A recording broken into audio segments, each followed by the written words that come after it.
Bom dia, turma, tudo bem? Aqui é o professor Tiaguinho para mais uma aula de História.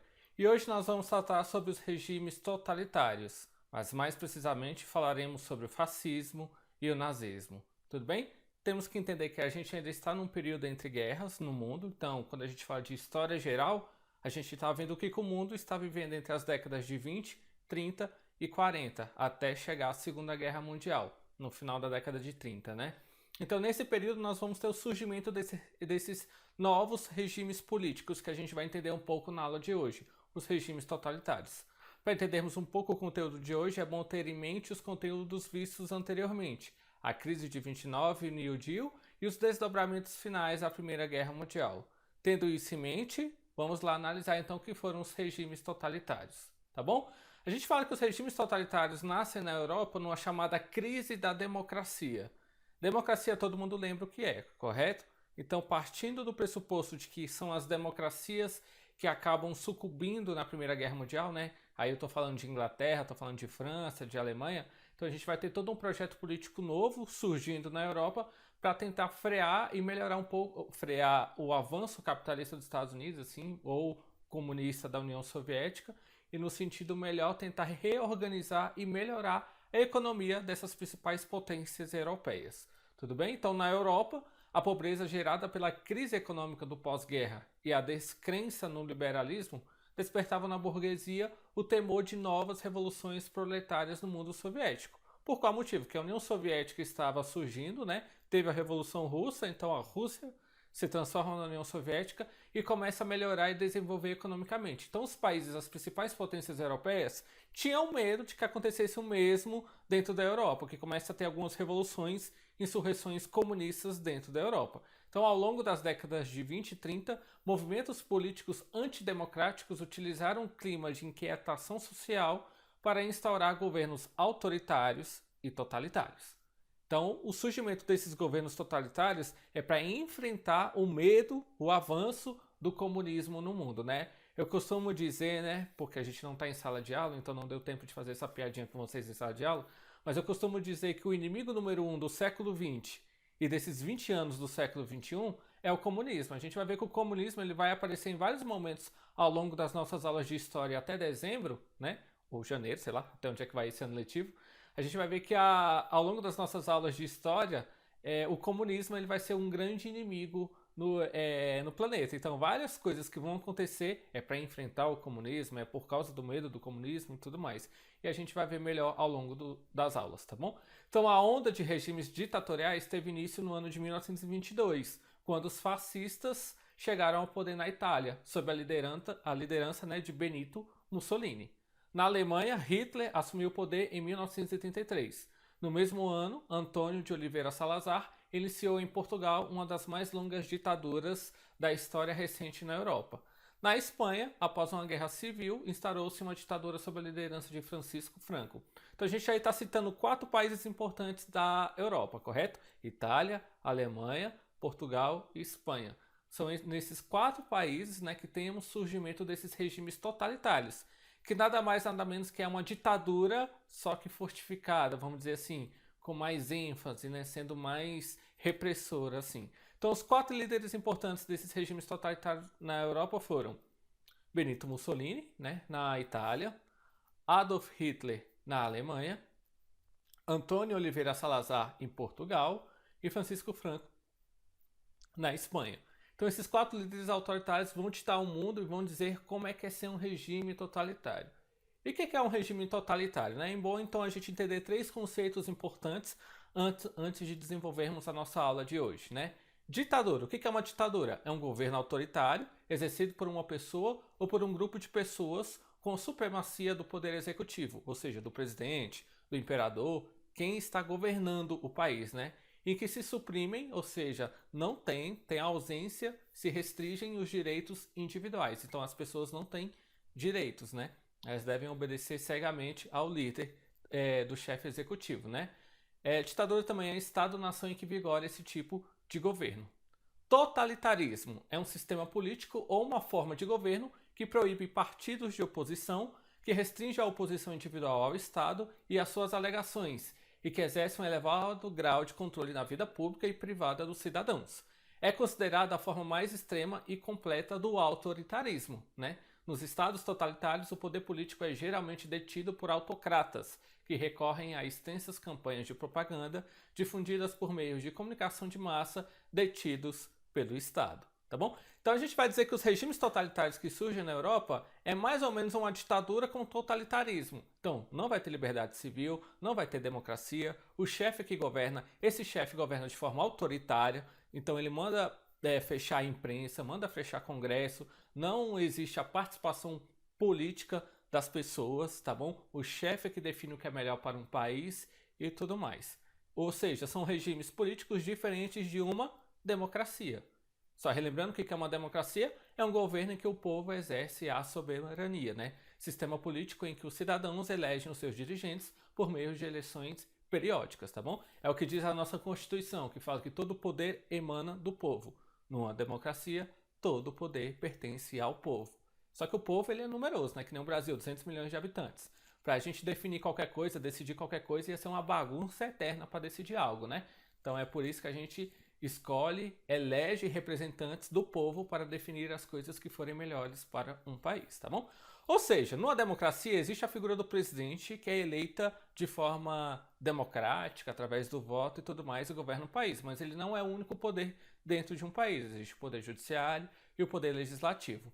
Numa ditadura e num regime totalitário, o presidente ele possui todos os poderes sobre si. É mais ou menos como se fosse uma volta do absolutismo, né? Lembra lá absolutismo, séculos 14, 15, 16, né? Quando surge aquele poder absoluto dos reis?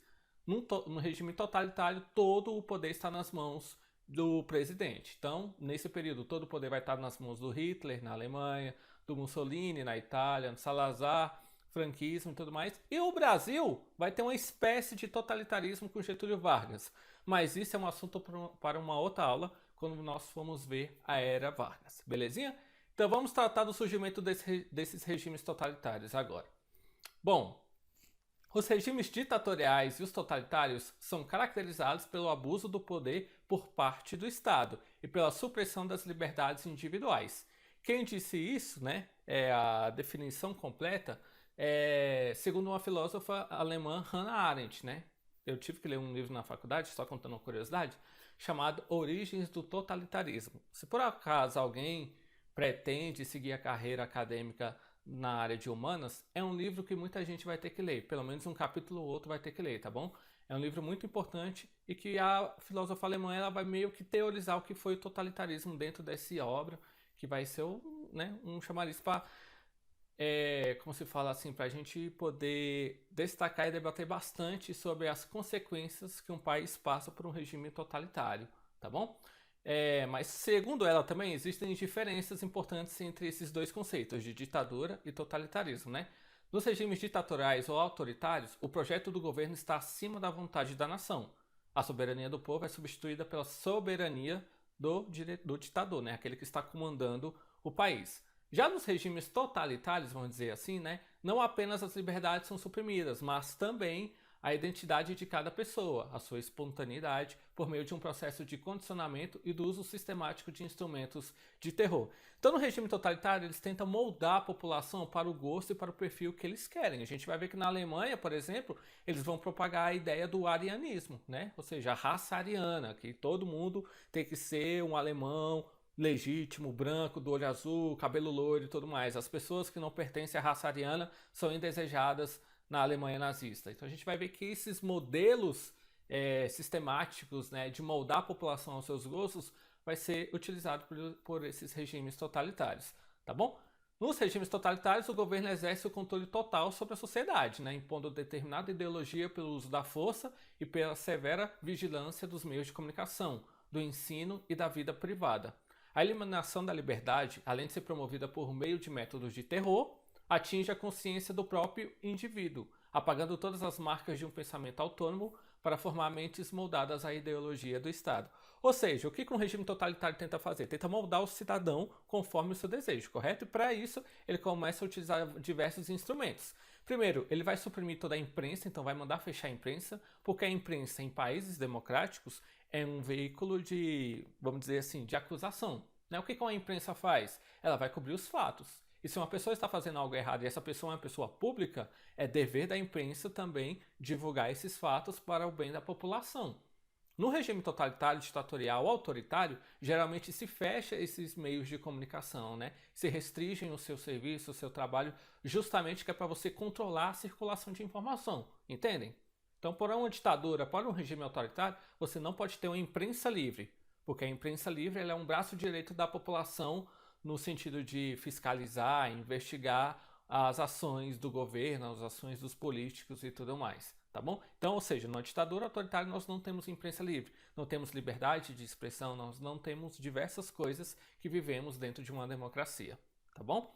O termo, então, totalitarismo foi utilizado para designar os governos do século XX, esses quatro principalmente que eu citei para vocês, né? Caracterizados pelo antiliberalismo e pela centralização do poder no Estado na figura de um líder, que é exaltado como a personificação da pátria, né? Então, o fascismo na Itália, o nazismo na Alemanha, o stalinismo na União Soviética são os principais exemplos de regimes totalitários. Ué, professor, stalinismo, União Soviética? Sim. A União Soviética, nesse período, com Joseph Stalin chega ao poder, é um regime totalitário também. A União Soviética também era uma ditadura, também era um regime totalitário, né? Que às vezes a gente não vê muito discussões assim nas aulas de história, nos veículos de imprensa e tudo mais, porque a gente tentando dar uma ênfase somente aos regimes ditatoriais de direita, que foram o fascismo e o nazismo, né? Mas o regime teve também um regime ditatorial e totalitário de esquerda, o stalinismo com a União Soviética. Belezinha? Vamos prosseguir então. A ascensão do fascismo na Itália. E aí aqui já de adianto para vocês, se eu fosse falar dos quatro principais regimes, eu tinha que dividir essa aula em duas, né?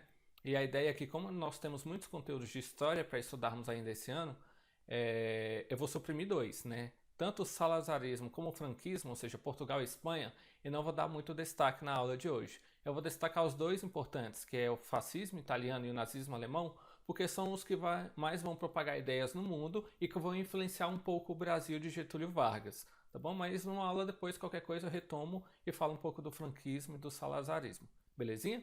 Vamos seguir então, o caso italiano. Vamos estudar o caso italiano, o fascismo na Itália. Ao final da Primeira Guerra Mundial, a Itália não recebeu a compensação territorial prometida em troca de apoio dado aos países da Tríplice Entente, que vocês lembram que era o Reino Unido, a Rússia e a França. Além disso, os italianos vão enfrentar uma série de consequências por causa dos eventos da Primeira Guerra Mundial. A escassez de mão de obra causada pela cerca de 2 milhões de combatentes, entre mortos e mutilados, a situação econômica que estava grave, o desemprego, né? Então a gente vai ter toda uma série de questões econômicas que vão prejudicar muito a Itália e a Alemanha no pós-guerra. E é por causa dessa situação econômica crítica que vai fazer com que surjam líderes ditatoriais, né? Contudo, uma parte da população desempregada se aliou à grande burguesia para formar um movimento político de extrema-direita e ultranacionalista chamado Face Italiana di Combattimento. Eu não sei se é assim, tá bom? Porque em português a gente fala que é o Partido Nacional Fascista Italiano, que era liderado por Benito Mussolini, aquele carinha careca que a gente viu anteriormente, tá bom? E conjugava o ódio aos comunistas e ao desprezo à democracia liberal. Lembra que eu disse para vocês que o comunismo ia ser o inimigo número um? Desses regimes totalitários, eles surgem para combater, teoricamente, o comunismo. Mas eu digo que o comunismo talvez só tenha sido uma desculpa para chegarem ao poder e governar os seus respectivos países da forma como eles queriam, né? Em 1919, os fascistas participaram pela primeira vez de uma eleição parlamentar, né? Ou seja, eles não chegaram aplicando um golpe militar, né? Participaram do processo eleitoral de forma democrática, então assumiram o poder de uma forma democrática, entre aspas, né? Mas eles não elegeram nenhum deputado, então aí vai ter uns resquícios, né? A partir desse fracasso eleitoral, Mussolini então vai decidir reorganizar o movimento em moldes militares e começou a planejar um golpe de Estado. Uma outra coisa importante, todos os regimes totalitários e ditatoriais eles vão flertar com o militarismo, com a ideia de que os militares são as melhores coisas para um país, que os militares devem tomar a liderança de um respectivo de país, que o melhor para o país ser organizado e administrado é pelas mãos dos militares. Então essas ideias que a gente vê de vez em quando surgindo no mundo e no Brasil, era a base também de um pensamento fascista, tanto na Itália como nazista na Alemanha, tá? Os grupos paramilitares, então, fascistas, passaram a atacar violentamente organizações partidárias e sindicais em vários pontos da Itália, né? O anticomunismo e o ultranacionalismo desses grupos empolgaram a grande burguesia e os grandes proprietários rurais, que passaram a financiá-los, né? Ou seja, um grupo político ele só vai ter poder, apoio e tudo mais tendo dinheiro. E era o que acontecia naquele período também. Então, os grandes burgueses, os grandes proprietários começavam a financiar esses respectivos grupos paramilitares, né? E aqui nós temos um cartaz de propaganda do Partido Nazista Fascista, né? Desculpa, Partido Nacional Fascista, para as eleições administrativas de 1922, né? Nele vocês podem ver dois homens, né? Tá um pouquinho apagado, mas desculpa. Dois homens levando uma escultura que representa a Itália, né? E tem a bandeira da Itália aí pelo fundo, né? As cores da bandeira da Itália. Bom, eles vão chegar ao poder. Como? Em 1921, o Partido Fascista já tinha um pequeno exército de filiados, financiados pela grande burguesia italiana. O partido rapidamente se transformou em uma poderosa organização. Com o movimento consolidado, em outubro de 1922, Mussolini comandou os fascistas na marcha sobre Roma, demonstrando força e apoio popular e exigindo espaço no poder. O rei italiano, então, tem que lembrar que a Itália é uma monarquia, naquele período era governado por Vítor Emanuel III, cedeu às pressões e convidou o líder fascista para compor um novo governo. O comando efetivo do país, então, passou a ser exercido por Mussolini ali em 1921, né? Em 1922, né? Chamando esse novo governo de Duce, né? Ou chamando o governante, no caso Mussolini, de Duce, né? O comandante. A partir então do ano de 1924, o Estado fascista passou a perseguir violentamente a oposição, instituiu a pena de morte, assumiu o controle da economia, ampliou a censura e deu a Mussolini o poder de indicar pessoas para os cargos executivos na Itália. No ano seguinte, uma nova legislação trabalhista atrelou o movimento sindical ao governo fascista. Ou seja, então Mussolini chega ao poder e começa a reorganizar politicamente a Itália, aos moldes dos ideais que o Partido Fascista acreditava, ou melhor dizendo, que Mussolini acreditava, né? E aqui a gente já tem uma fotografia que já vai fazer a nossa ligação com o nosso próximo conteúdo agora da aula, né? À esquerda nós temos Mussolini e à direita Adolf Hitler. Eram dois líderes totalitários que muito se encontravam, né? Muito articulavam, trocavam ideias entre si. Então a gente deixa de falar um pouco da Itália e passa agora a falar um pouco da Alemanha, que talvez é o caso do totalitarismo que tenha mais peso histórico no mundo, né? Não muito pelo surgimento do Partido Nazista, mas sim pelas coisas que eles fizeram na década de 30 e principalmente durante os eventos da Segunda Guerra Mundial. Então vamos lá, a escalada nazista na Alemanha. A gente chama de fascismo o regime totalitário da Itália, tá bom? O regime totalitário da Alemanha nós chamamos de nazismo. Por que tem a diferença nesse nome? A gente vai ver já já. Após a derrota então da Alemanha na Primeira Guerra Mundial, a mesma coisa que aconteceu com a Itália, foi deflagrada uma revolução no país, né? Que obrigou o imperador Guilherme II a abdicar do trono. Por que teve essa revolução? Porque as pessoas passavam as mesmas necessidades que os italianos passaram no pós-guerra.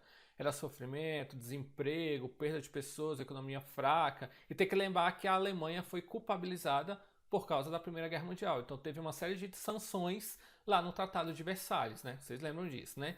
Então, com isso, vai se proclamar na Alemanha uma república parlamentarista. Então, eles vão deixar de ser uma monarquia, de ser um império, né? Guilherme II vai abdicar o trono e a Alemanha se torna uma república parlamentarista, chamada República de Weimar. Tá? O nascente governo republicano tinha a difícil tarefa de reconstruir o país.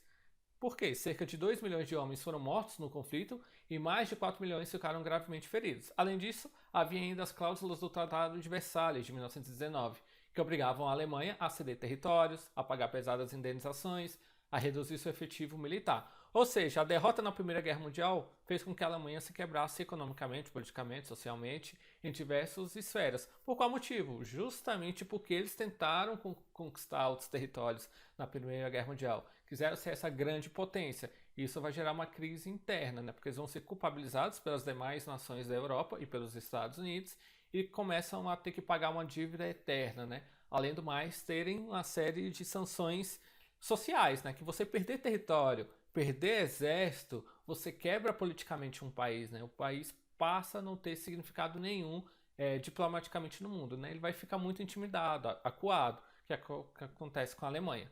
O desemprego, então, a inflação e o crescimento da pobreza geraram um clima de agitação social, que preocupava os setores conservadores da sociedade alemã. Antigos aristocratas, oficiais do exército, a grande burguesia industrial e financeira e parte da classe média temiam que o modelo da Revolução Bolchevique, ó, os comunistas aí de novo, na Rússia, chegasse à Alemanha. Então, ou seja, os empresários, a burguesia, tanto na Itália como na Alemanha, tinham medo do comunismo, que as ideias do comunismo chegassem na Alemanha.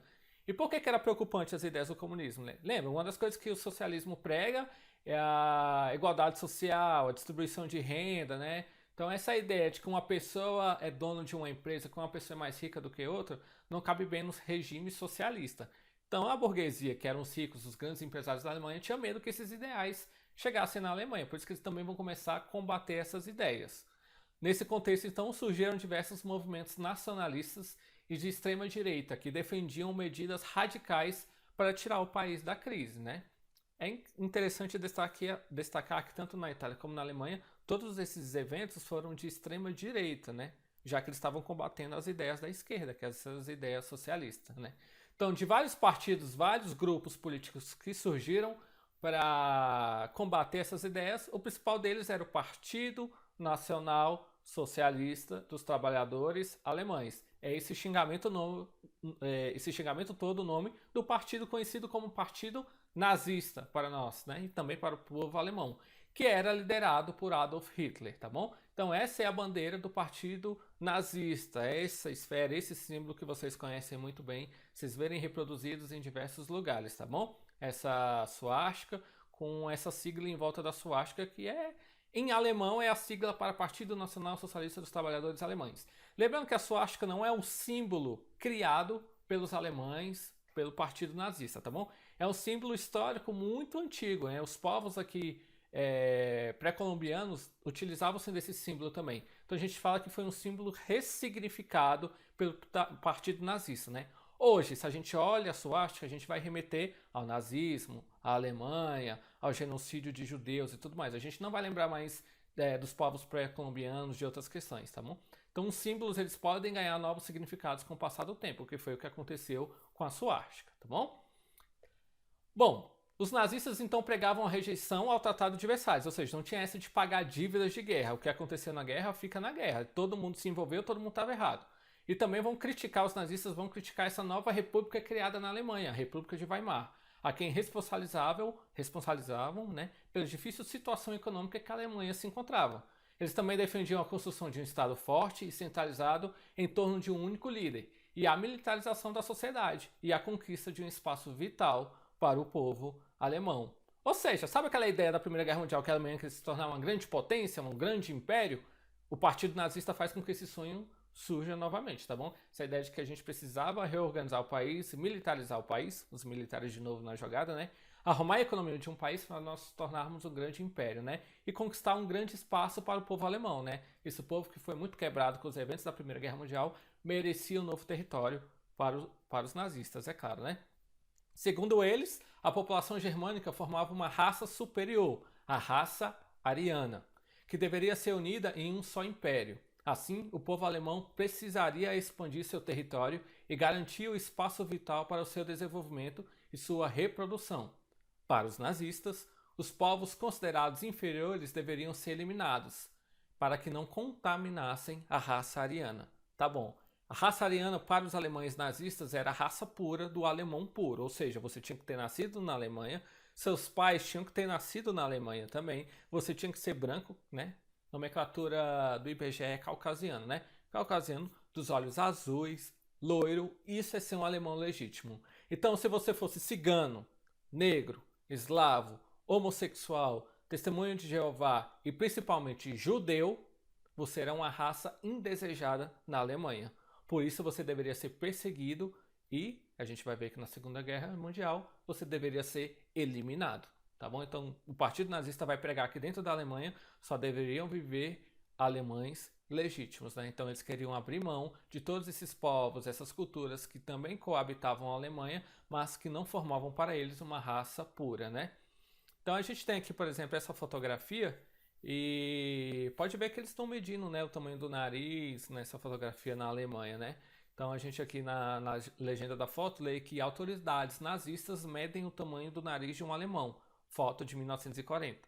Os nazistas então criaram um sistema de medição facial para o reconhecimento da descendência de uma pessoa.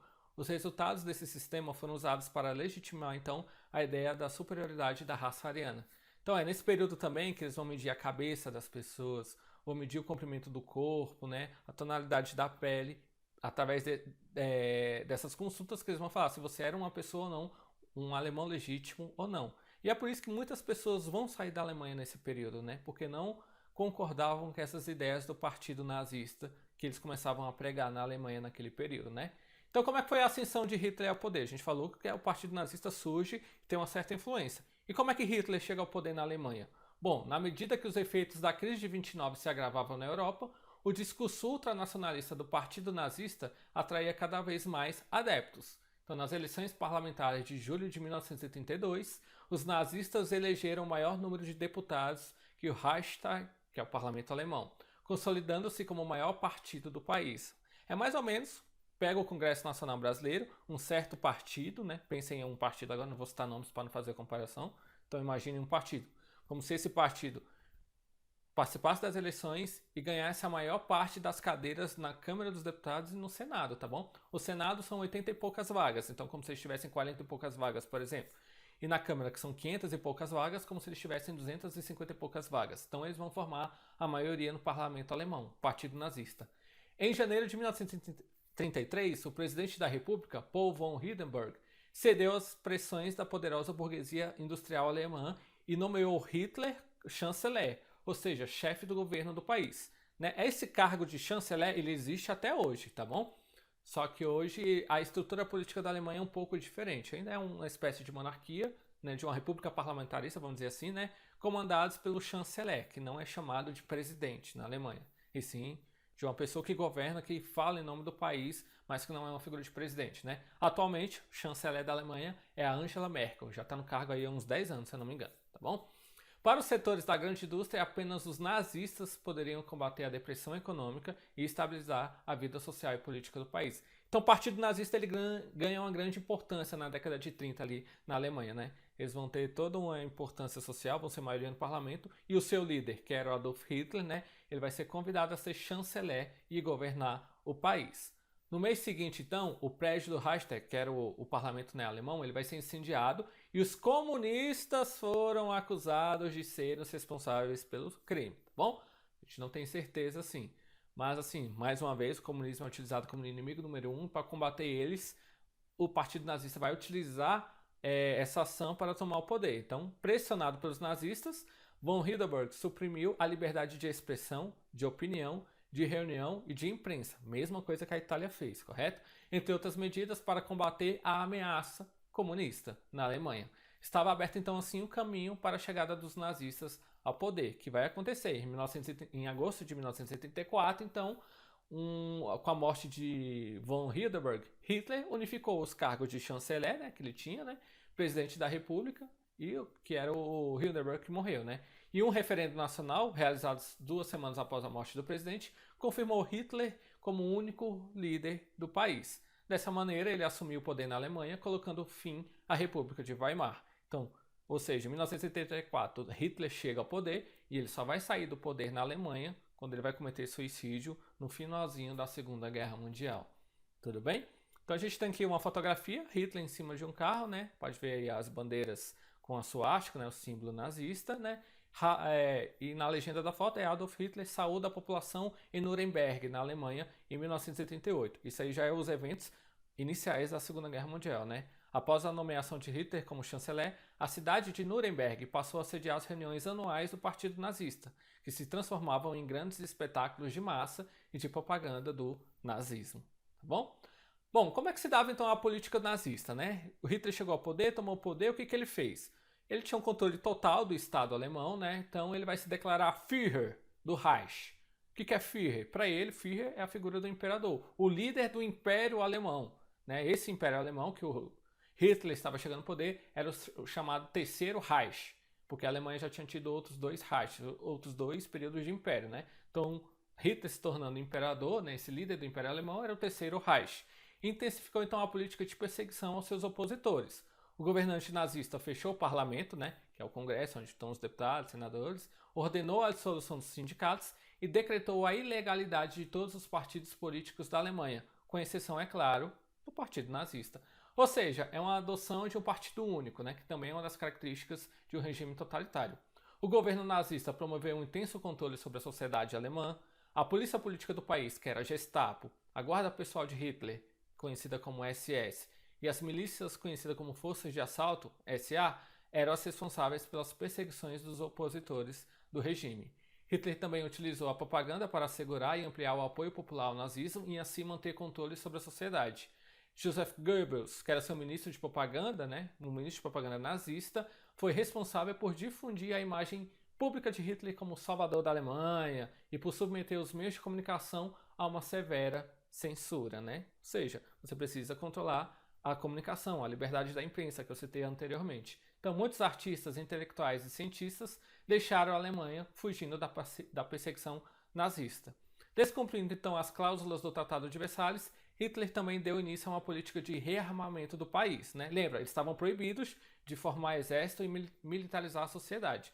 Então, a produção armamentista alavancou a economia, aumentando a popularidade do governo e, além disso, as forças armadas foram reorganizadas e o alistamento militar se tornou obrigatório. Então, era o Hitler preparando o país militarista, fechando as liberdades civis e políticas, fechando a imprensa, fechando o Congresso, preparando e formando esse país, esse Estado totalitário, que será o principal ator na Segunda Guerra Mundial. E aqui nós temos um cartaz de propaganda do regime nazista, com os seguintes dizeres: Hitler está construindo, ajude, compre bens alemães. Tá bom? Então a propaganda é a força motriz de regimes autoritários, regimes ditatoriais, regimes totalitários. E todo governo no mundo que flerta com esses ideais partem do mesmo princípio da utilização dos mesmos mecanismos de imprensa e propaganda. Tudo bem? Já finalizando a nossa aula, rapidinho, nós temos que tratar um pouco sobre a resistência italiana, A gente fala que no contexto da Itália ali no pós-década de 20, 30 ali, no momento ali durante a Segunda Guerra Mundial, vai ser formada uma resistência italiana, que foi um movimento armado de oposição ao fascismo de Benito Mussolini, Essa resistência italiana, então, vai enquadrar-se historicamente no fenômeno europeu mais amplo de resistência à ocupação nazista, Ou seja, nós tínhamos os regimes totalitários tomando poder, mas ao mesmo tempo nós tínhamos o povo resistindo a esses regimes totalitários, fazendo manifestações, movimentos, greves e tudo mais. Com o movimento armado, baseado em uma estratégia de guerrilhas, surge quando a Itália é invadida pela Alemanha, após o estabelecimento do armistício de Cassibile, Bom, o que vai acontecer é que muitos, entretanto, consideram que a resistência italiana já existia desde 1922, lá no início desses desdobramentos do regime totalitário na Itália, com o surgimento do fascismo, Após a rendição das tropas alemãs, o movimento se dissolveu em abril de 1945. Na resistência estão as origens da República Italiana. Então é essa República Italiana, essa resistência italiana, que vai fazer com que Benito Mussolini seja preso.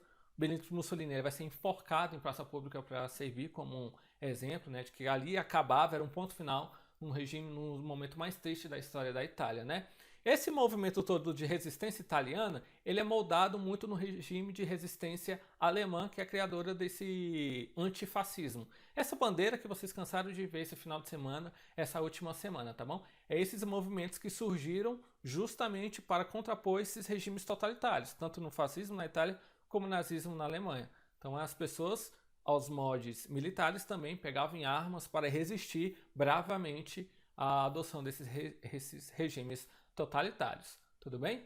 Bom, antes de prosseguir, eu quero que vocês assistam um vídeo agora que eu vou passar para vocês e escutem uma certa música que eu garanto que vocês conhecem ela um pouco. Tudo bem? Assiste aí. Stamattina mi sono alzato, oh bella ciao, bella ciao, bella ciao, ciao, ciao. Stamattina mi sono alzato e ho trovato l'invaso, oh partigiano, portami via, oh bella ciao, bella ciao, bella ciao, ciao, ciao. Partigiano, portami via, che mi sento di morire. E se io muoio da partigiano, oh bella ciao, bella ciao, bella ciao, ciao, ciao. E se muoio da partigiano, tu mi devi seppellire e seppellire lassù in montagna. Oh bella ciao, bella ciao, bella ciao, ciao, ciao, seppellire lassù in montagna sotto l'ombra di un bel fior. Tutte le genti che passeranno, oh bella ciao, bella ciao, bella ciao, ciao, ciao, e le genti che passeranno ti diranno che bel fior, e questo è il fiore del partigiano. Oh bella ciao, bella ciao, bella ciao, ciao, ciao, questo è il fiore del partigiano, morto per la libertà. Questo è il fiore del partigiano, morto per la libertà. Questo è il fiore del partigiano, morto per la libertà. Questo è il fiore del partigiano. Bom, esse vídeo, galera, é uma música que quem assiste La Casa de Papel já deve ter escutado. Tem um funk que acaba com essa música, que é até um crime, né? Porque é um hino muito bonito de resistência antifascista criado na Itália nos movimentos de contraposição ao fascismo italiano. Então, Bella Ciao significa em português querida adeus. E a gente vai ver que a letra tem um pouco de constatação, né, de contraposição aos eventos do regime fascista na Itália, né? O que diz a letra? É o seguinte: querida Deus, um amanhã eu acordei. Querida Deus, querida Deus, querida Deus, adeus, adeus. Bom, um amanhã eu acordei e encontrei um invasor. Ó membro da resistência, leva-me embora. Querida Deus, querida Deus, querida Deus, adeus. Ó membro da resistência, leve-me embora, porque sinto que vou morrer. E se eu morrer como um membro da resistência, querida Deus, e se eu morrer como um membro da resistência, você deve me enterrar. E me enterre no alto das montanhas, querida Deus, querida adeus, querida adeus, adeus, adeus. E me enterre no alto das montanhas, sob a sombra de uma bela flor. Todas as pessoas que passarem, querida adeus, querida adeus. Todas as pessoas que passarem me dirão que bela flor. E essa será a flor da resistência. Querida Deus, querida Deus, querida Deus, adeus. E essa será a flor da resistência, daquela que morreu pela liberdade. E essa será a flor da resistência. Então a música Bella Ciao é um hino muito bonito de movimento revolucionário, né, contra esses regimes totalitários. Surge nesse contexto italiano e os italianos utilizam até hoje quando eles fazem qualquer manifestação contra o governo. Toda vez que o presidente, lá, na verdade lá a figura do primeiro-ministro, né, porque lá é uma monarquia até hoje, quando o primeiro-ministro está sendo corrupto, fazendo alguma coisa errada na Itália, os manifestantes dentro da Itália geralmente entoam esse canto contraponto, né, para fazer oposição ao governo, tá bom? Turma, muito obrigado pela atenção de hoje. Eu sei que ela foi um pouquinho extensa, mas era importante para a gente entender um pouco os eventos iniciais da Segunda Guerra Mundial e também porque a gente vai debater um pouco com os eventos que estão acontecendo hoje em dia no mundo, né? Então é quando a história dialoga com o presente, né? A gente estuda muitos fatos passados em história e a aula de hoje a gente meio que comunicou um pouco com os eventos que estão ocorrendo atualmente, belezinha? Peço que se ficarem com alguma dúvida, vocês podem me procurar no WhatsApp que eu estarei lá disponível para tirar as dúvidas de vocês, bom? Fiquem com Deus, um forte abraço e até a próxima!